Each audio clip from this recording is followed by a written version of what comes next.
Innal hamdalillah nahmaduhu wa nasta'inuhu wa nastaghfiruh wa na'udzu billahi min shururi anfusina wa min sayyiati a'malina. Man yahdihillahu fala mudilla lahu wa man yudlil fala hadiya lahu.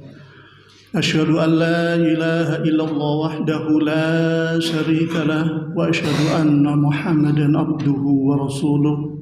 Allahumma salli wa sallim ala habibina safiina nabiyina sayyidina Muhammadin wa ala alihi wa ashabihi wa man tabi'ahu bi ihsani ila yaumiddin, amma ba'du.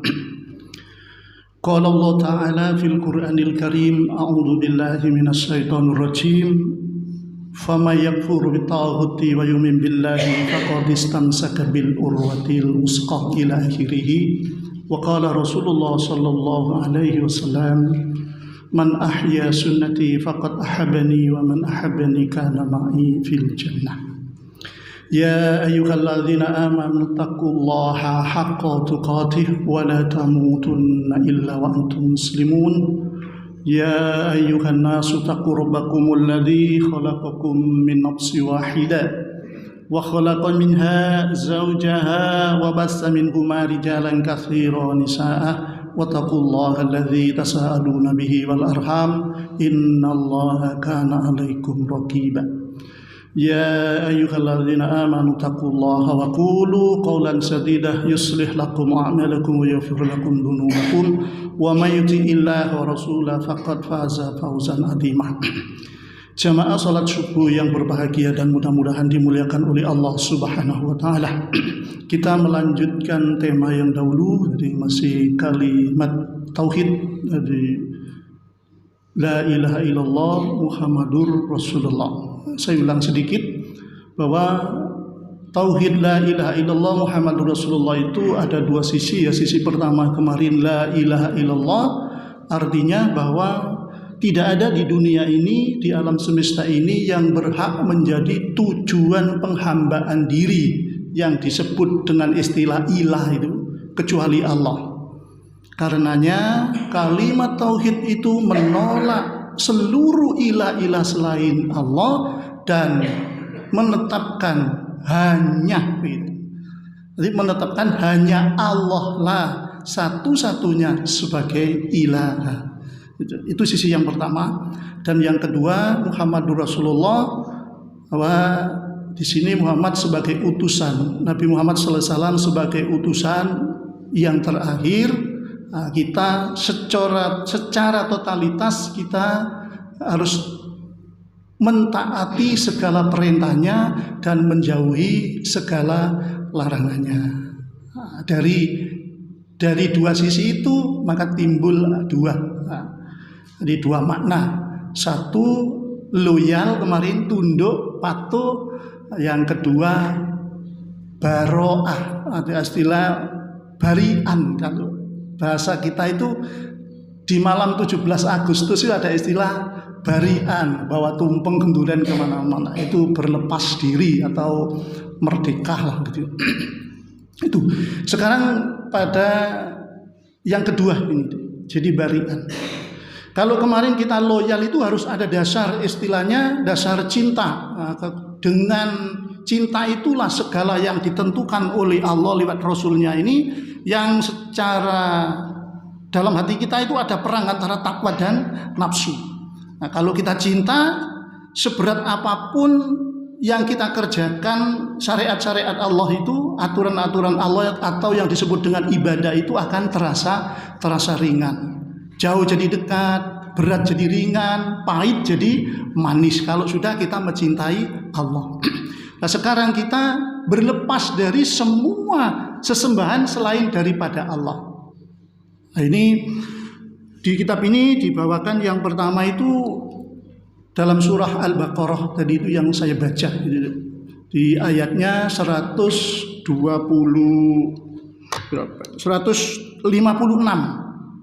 Jadi Allah berfirman, "Famay yakfur bitaghut." Barang siapa yang mengingkari tauhid, artinya sesembahan selain daripada Allah, wa yu'min billah, beriman kepada Allah, faqad istamsaka bil urwatil wusqa. Jadi qad istamsaka, sungguh ia telah berpegang teguh bil urwati, dengan tali wusqa yang sangat kokoh. Jadi kalau kita segala sesembahan itu kita ingkari, kita benci dalam arti ini. Kemudian hanya beriman kepada Allah, hanya mempercayai itu. Segala bentuk amal ibadah yang kita kerjakan itu harus dari Allah lewat utusannya. Nah, kalau kita, Rasul kita yang terakhir, Al-Habib Muhammad Sallallahu Alaihi Wasallam, hanya itu yang diimani. Maka kalau sudah seperti itu, qad istamsak, sudah berpegang teguh bil urwatil wusqah, dengan tali yang sangat kokoh. Tali yang sangat kokoh itu ternyata la ilaha illallah. Ya, dasarnya harus ada rasa benci, supaya enak. Nah, ini dasar yang kedua itu dibawakan sebuah firman Allah dalam surat 60 itu. Nama suratnya Al-Mumtahanah. Nah, ini saya bacakan juga.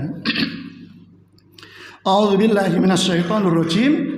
Qad kana lakum uswatun hasanatun fi Ibrahim. Sungguh telah ada buat kamu uswatun hasanah, contoh yang baik itu fi Ibrahim, pada kisah Nabiullah Ibrahim alaihissalam, walladzina ma'ahu, dan orang-orang yang bersamanya. Itqalu, ketika mereka itu berkata liqaumihim, terhadap kaum mereka, jadi kepada umatnya Nabiullah Ibrahim alaihissalam, apa? Inna bura'a'u minkum. Jadi inna, sesungguhnya kami, bura'a'u minkum, berlepas diri, barian, lepas diri. Kalau Indonesia barian, sudah terlepas dari penjajah, bebas. Jadi berlepas diri minkum, dari kamu sekalian. Lah berlepasnya Nabiullah Ibrahim beserta orang-orang yang mengikuti ini dari apa? Dijelaskan dalam ayat itu, wa mimma ta'buduna min dunillah, dari apa yang ta'buduna, yang kalian sembah, min dunillah, selain daripada Allah. Lebih dijelaskan lagi, kafarna, katanya, kami mengingkari, minkum, kamu sekalian, wabada, dan telah jelas atau dimulailah bainana wa bainakum, di antara kami, maksudnya kelompok Nabiullah Ibrahim alaihissalam, wa bainakum, dan kelompoknya orang-orang musyrik itu, sing penyembah berhala itu. Apa? Dimulai apa? Al-adawah, satu permusuhan, kemudian wal baghdha'u, dan kebencian. Abadan, dalam ayat ini abadan, selamanya sudah. Jadi antara kami dan kamu sekalian itu mulai sekarang saya timbul kebencian, sudah benci selama-lamanya, musuh sudah, karena tidak seiman, seperti itu. Hatta sampai tu'minu billahi wahda, sampai kalian beriman kepada Allah wahda saja. Ini saya ambilkan contoh ya, karena ini adik-adik masih muda, kisah tentang Nabiullah Ibrahim alaihissalam ketika beliau barian, berlepas diri dari semua yang disembah selain daripada Allah. Di dalam hal ini umat Nabiullah Ibrahim itu kebanyakan beribadah kepada berhala-berhala. Beliau berdakwah, bagaimana dakwahnya? Ini ada saya kutip, bisa adik-adik nanti kalau lebih jelasnya, lebih gamblangnya bisa dilihat dalam surah 21 21 itu surat Al-Anbiya. Di situ ada dialognya Nabiullah Ibrahim sama kaumnya. Ditambah dengan surat Shad, surat nomor 38. Kita lihat Nabiullah Ibrahim ketika berdakwah, langsung saja, ma ta'budun, apa yang kalian sembah ini? Artinya Nabiullah Ibrahim itu sudah sadar bahwa yang disembah itu tidak akan memberikan satu manfaat dan mudarat. Yang kedua, ma hadhihi tamatil allati antulaha akifun, apakah patung-patung ini allati antum yang kalian semua itu laha kepada patung-patung ini akifun, tekun beribadah. Pertanyaan yang ketiga dalam surat As-Saffat ada dia. Qala ata'buduna ma tanhitun? Apakah engkau beribadah ma tanhitun, apa yang kalian pahat sendiri? Apakah engkau menyembah dengan hasil karya sampean sendiri? Apakah engkau menyembah dengan buatan tangan sampean sendiri? Nabiullah Ibrahim alaihissalam. Apa jawabnya kaumnya itu? Qalu, mereka menjawab, wajadna aba'ana laha abidin. Mereka menjawab, wajadna, kami dapati aba'ana, bapak-bapak kami, laha kepada patung-patung ini abidin, beribadah. Nah, ini dari dulu, ini perlu digarisbawahi ini. Jadi orang yang tidak mengikuti tuntunan Nabi, tidak mengikuti aturan Allah yang diturunkan kepada Rasulnya, alias ibadahnya itu membuat-buat sendiri. Mereka beralasan, loh, kami mengikuti bapak-bapak kami, nenek moyang kami. Karena nenek moyang kami dulu seperti ini, jadi saya mengikuti seperti ini. Jadi dasarnya itu tidak ada, cuma mengikuti. Kalau nanti kita sampaikan asal usul berhala itu sebenarnya itu orang soleh. Nah, saya lanjutkan saja. Nah, kalau di ayat yang lain ada itu dalam surat nomor 5 surat Al-Maidah ayat 104 itu Allah berfirman, wa idza qila lahum, dan apabila qila lahum dikatakan kepada mereka, ta'alau ila ma anzalallahu wa ila rasul. Ta'alau, marilah kita mengikuti apa yang diturunkan Allah dan yang diturunkan kepada Rasul. Apa qalu? Mereka menjawab, hasbuna ma wajadna alaihi aba'ana. Sama. Jadi mereka menjawab, hasbuna, cukup buat kami. Apa? Wajadna, yang kami dapati, aba'ana. Jadi bapak-bapak kami alaihi, atas penyembahan terhadap berhala-berhala itu. Nah, kemudian awalau kanu aba'uhum la ya'lamuna syai'a. Apakah kalian masih tetap menyembah atau mengikuti bapak-bapak kalian walaupun aba'uhum, bapak-bapak mereka itu la ya'lamun, tidak mengetahui syai'an tentang sesuatu, wala yahtadun, dan tidak mendapatkan satu petunjuk. Jadi petunjuk yang benar. Tetap saja ternyata mereka tidak mau mengikuti jadi tauhid yang dibawa oleh Nabiullah Ibrahim alaihissalam. Nah, karena itu sehingga Nabiullah Ibrahim mengatakan kepada mereka, qala laqad kuntum antum wa aba'ukum, sungguh kalian semua, kalian maksudnya kamu sekalian, wa aba'ukum, dan bapak-bapak kamu sekalian, fi dhalalim mubin, dalam kesesatan yang sangat nyata. Nah, sudah dijelaskan oleh Nabiullah Ibrahim alaihissalam. Tapi karena mereka lebih mengutamakan nafsunya, tetap mengikuti kebiasaan-kebiasaannya, mereka marah. Nah, sehingga langsung Nabiullah Ibrahim itu ditanya, bangkellah mereka itu. Qalu, mereka berkata, ajitana bil haq, apakah engkau datang kepada kami bil haq, dengan sungguh-sungguh. Artinya sungguh-sungguh. Di sini am anta minal laibin, atau kamu hanya sekedar sendaguro. Artinya begini, orang-orang kafir musyrik itu, apa kau mengatakan seperti itu? Ngelokno bapakku temen, ngelokno kelompokku temen, atau sekedar guru, wahai Ibrahim?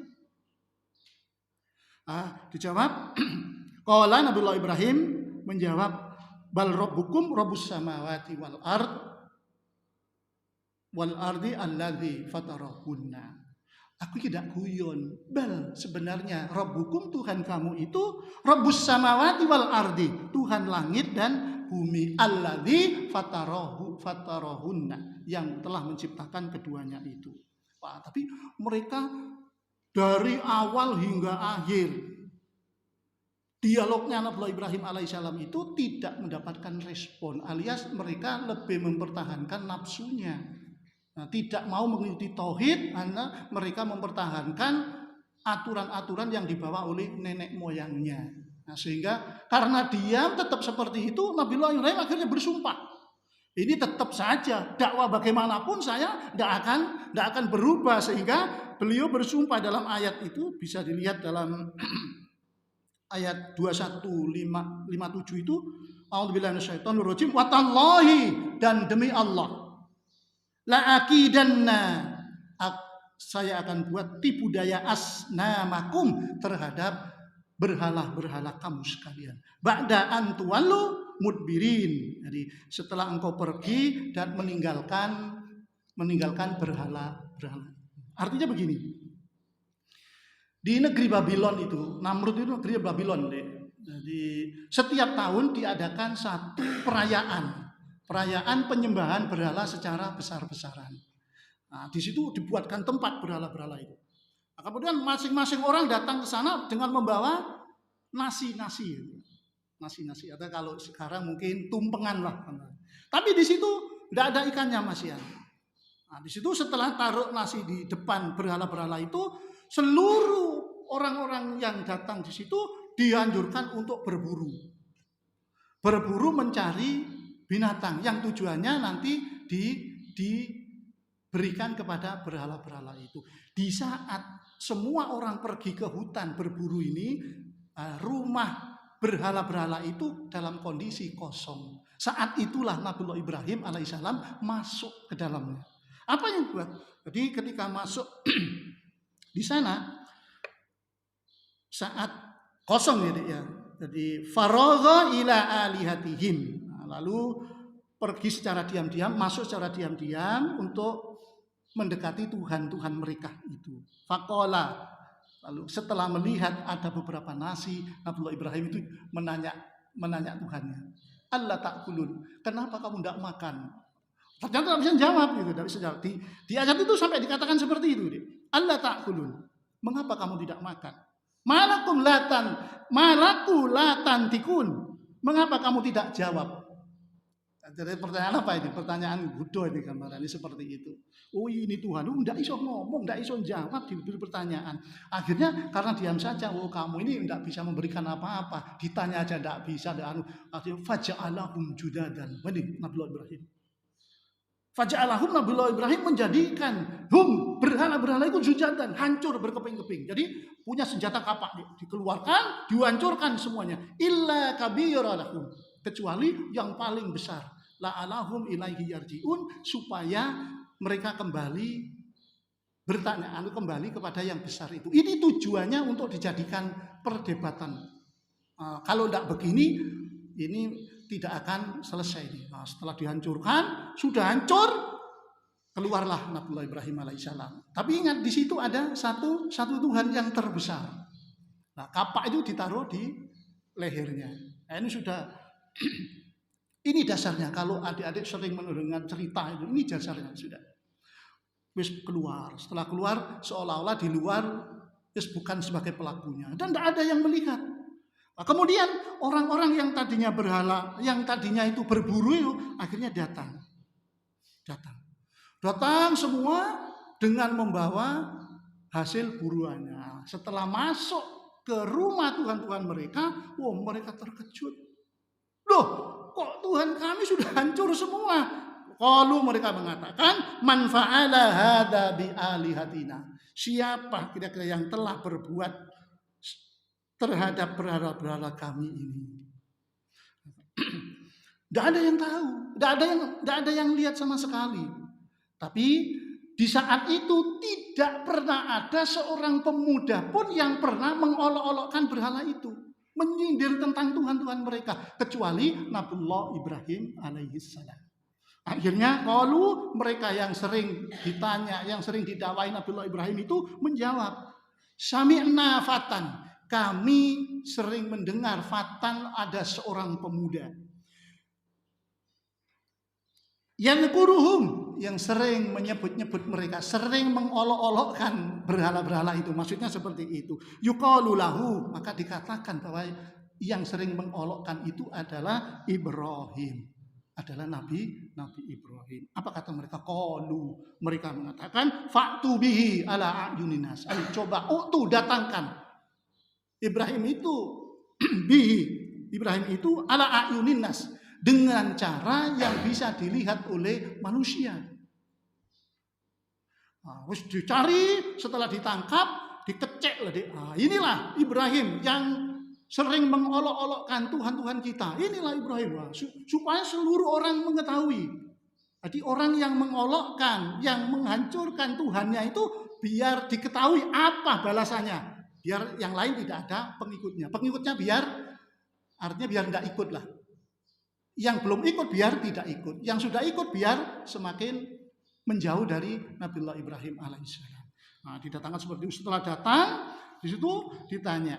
Nah, mereka mengatakan, diadili lah semua orang duduk sana. Tinggal Nabiullah Ibrahim alaihissalam ada di tengah-tengah, ada di sini, ada di sidang lah, banyak yang sidang.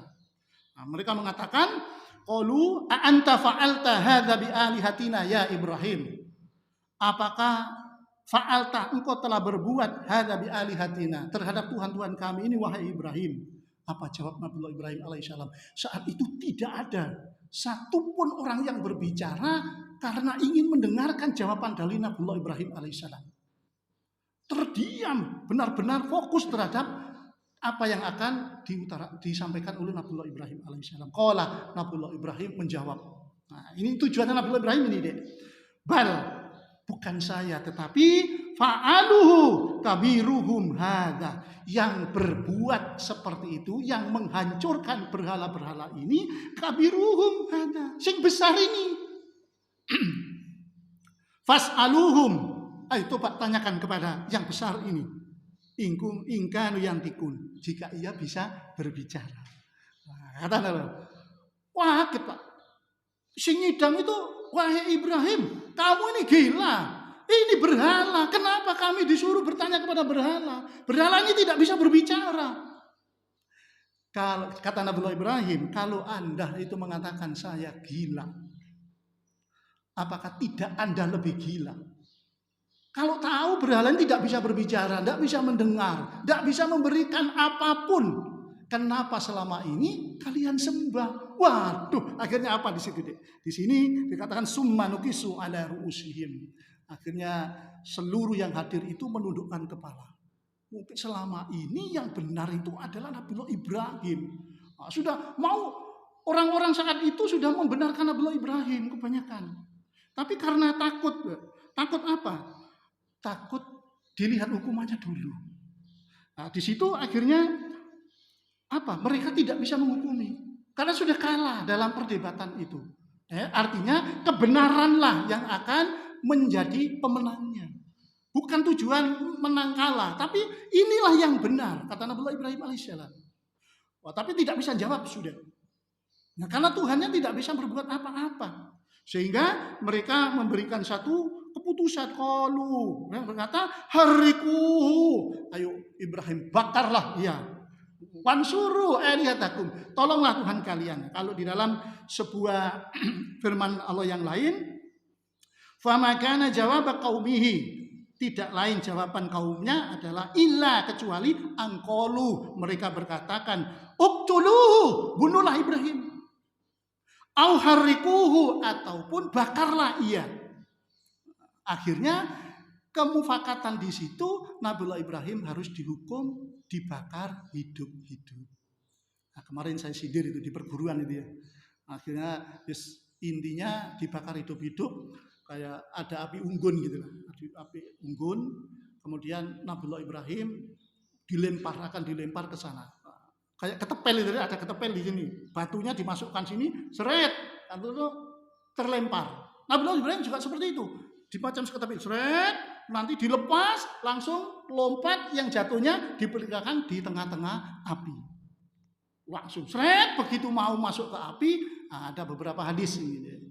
Kalau kemarin satu hadis saja, kalau menurut Ibnu Abbas, jadi seorang sahabat yang didoakan oleh Rasulullah, Allahumma yufaqihu fiddin wa alim ta'wil. Menurut beliau, Nabiullah Ibrahim itu membaca hasbunallah wa ni'mal wakil. Dalam riwayat yang lain, hasbiyallahu wa ni'mal wakil.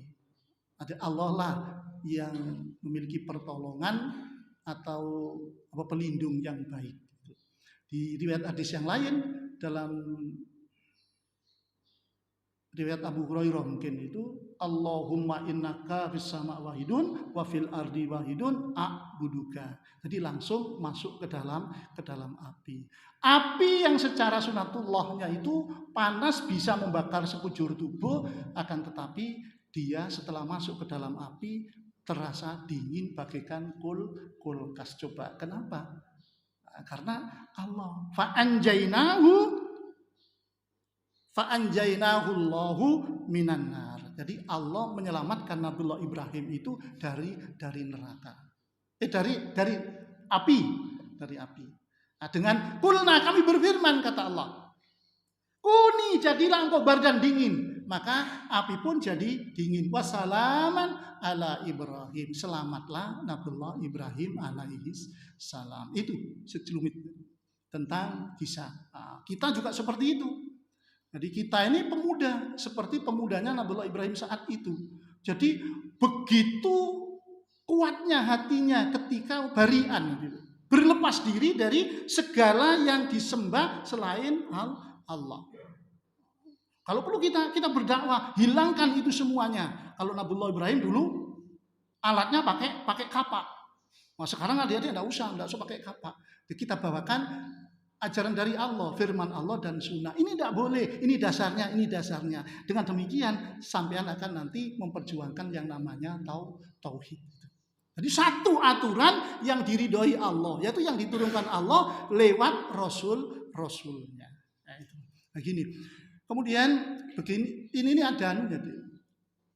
Jangan sampai merasa sia-sia. Kalau kemarin tentang loyal kita, ketundukan kita kepada Allah. Sedikit ibadah pun jangan dinilai remehnya. Jangan dinilai mungkin ibadah itu kalau kemarin baca Al-Qur'an, sekedar baca saja. Kita tidak tahu misalnya, tidak tilawah, tidak tahu artinya. Jangan dinilai balasannya apa. Jangan seperti itu. Pokoknya kita ngikuti Allah sudah. Ngikuti Allah, nanti Allah akan memberikan satu pertolongan. Jangankan sampean sudah tahu bisa baca ya. Ini ada satu kejadian di wilayah Jember ini. Saya ambilkan contoh untuk loyal ini dulu ya. Loyal artinya orang yang nurut. Orang ini tidak bisa apa-apa. Baca bahasa Indonesia itu tidak bisa. Bisanya cuma baca Al-Qur'an. Nah, saya kenalnya dengan ibu ini itu tahun 2008. Saya ketika itu khotib di Ambulu. Nah, saya kebetulan ditidurkan di rumah ini, Mbok Rondo sudah tua. Nah, tapi tidak pernah lepas dari baca Al-Qur'an. Tidak bisa apa-apa. Cuma bisanya baca Al-Qur'an saja. Kula niki mboten saged napa-napa lho nak yen cuma iso maca Qur'an tok. Tapi rutin. Nah, setelah itu ibu ini mengalami sakit yang saat itu dinyatakan sebagai tumor ganas. Di sini ini bengkak betul. Masuk ke rumah sakit sehingga dinyatakan oleh dokter segera dioperasi. Ya akhirnya diiyakan. Anaknya sudah tanda tangan. Biayanya saat itu 6-8 juta diiyakan sudah. Lah ibu ini rada bandel. Sama dokternya, jangan banyak gerak, Bu. Nanti penyakitnya semakin parah. Tapi nyolong apa? Dia tidak mau meninggalkan membaca Al-Qur'an. Dokternya tidak ada, ngambil Al-Qur'an, dibaca sambil kesakitan. Nah, sehingga ini dibaca terus seminggu padahal sampai pulang seminggu. Operasi misalnya besok operasi Ibu, ya sudah besok harinya sudah ditentukan. Nah, sudah setelah harinya dokternya sudah bawa gunting, bawa peralatan. Ketika masuk ibu ini begitu dibawa dari kamarnya mau masuk ke ruang operasi itu, setelah masuk terkejut dokternya. Kenapa? Penyakitnya ini hilang. Tidak ada sama sekali. Kenapa ini? Nah, sampai keluarganya itu gumun, dipanggil keluarganya. Kok tidak jadi? Kok enggak ada sekarang penyakitnya? Sampai di lab kembali. Di lab kembali benar-benar hilang. Sehingga tanya apa kebiasaan yang dilakukan ibu? Ibu ini orang bodoh. Akan tetapi kalau disuruh meninggalkan bacaan Al-Quran, enggak mau. Setiap hari itu mesti membaca. Nah ini loyal lagi, loyal. Nah, sampai juga seperti itu. Loyal, membaca Al-Quran jangan dinilai sekedar baca. Wis niatkan karena Allah, itu perintah Allah. Allah ada kesulitan akan turun kepada kita. Lalu tentang baroknya, meninggalkan satu larangan pun juga seperti itu, akan ditolong oleh Allah. Ada seorang pemuda yang tampan dalam gua itu. Ada sebuah hadis dari Ibnu Umar itu. Saya bawakan, ini waktunya habis ini. Seorang pemuda yang tampan itu terjebak dalam gua 3 orang itu. Saya bawakan satu saja. Nah, tidak bisa keluar ini. Sementara mulut gua itu ditutup dengan bebatuan yang sangat besar dan banyak. Aduh, didorong oleh 3 orang. Jangankan bergeser, bergerak pun tidak, gimana ini celaka. Akhirnya berdoa saja, berdoa. Nah ini saya langsung berdoa, seorang pemuda yang ganteng tadi berdoa. Ya Allah, saya dulu pernah kenalan dengan seorang wanita yang sangat cantik. Aku mencintainya. Dia adalah anak paman saya. Nah, jangan dinilai joroknya ya. Saya sangat jatuh cinta dengannya. Nah, sehingga saya ingin berbuat maksiat selayaknya seorang suami istri, tapi dia menolak. Akhirnya pergi, tidak jadi. Suatu ketika keluarga paman saya itu terkena paceklik. Paceklik itu tidak ada panen, tidak apa-apa, tidak ada yang dimakan. Sehingga wanita yang cantik itu datang kepadanya. Nah, datang kepadanya dengan tujuan minta bantuan. Akhirnya ada syarat, saya mau memberi bantuan kepadamu. Dengan syarat kamu mengikuti apa yang aku inginkan dulu. Akhirnya dengan rasa berat. Kalau saya tidak mau, keluarga saya tidak ada yang dimakan. Kalau saya mau, saya berbuat maksiat. Aduh, mana ini? Mikir, ada ayah, ada ibu, ada adik-adik. Sehingga baiklah. Dengan terpaksa, baiklah saya mau. Diberikan 120 keping emas. Nah, kalau dihitung banyak sekarang. Bawalah ini. Nah, setelah mau melakukan, wah itu akhirnya tiba-tiba insya, ittaqullah, kata seorang perempuannya, takwalah kepada Allah. Sudah langsung insya. Sebenarnya nafsunya itu ingin sekali, tapi karena iya ini adalah larangan Allah. Akhirnya tidak jadi berbuat maksiat, sehingga ya Allah itu yang dijadikan wasilah tawasul dengan amal soleh gitu. Dengan tidak mau melaksanakan larangan Allah. Ya Allah, aku meninggalkan orang yang aku cintai itu semata-mata karenamu ya Allah. Sebenarnya hatiku berat, tapi demi mencapai ridhomu, aku rela untuk meninggalkan, tidak aku turuti nafsuku ya Allah. Karena itu kami sekarang memperoleh satu kesulitan. Keluarkanlah kami dari gua ini. Tiba-tiba gua itu langsung, batu itu tergeser. Krak, gitu. Ceritanya dalam sebuah hadis seperti itu. Akhirnya terbuka. Akhirnya disusul dengan dua yang lain itu. Sehingga turunlah hujan deras. Batu itu akhirnya terbawa oleh air. Keluarlah 3 hamba Allah. Sampai juga seperti itu. Kalau kepingin melaksanakan sesuatu, kemudian itu larangan Allah, urungkan. Nah, sampean ini masa-masa muda. Biasanya itu lek adus jeding ojo suwe-suwe ya. Ngerti maksudnya ya? Jangan main yang tidak gitu. Masa muda nanti ada semacam itu. Jadi jangan sampai yang tidak. Kalau memang sampean kepingin melaksanakan, loh ini larangan Allah. Itu satu nilai ibadah yang tertinggi. Dijadikan tawasul, ya Allah, aku tidak jadi melaksanakan yang dosa ini.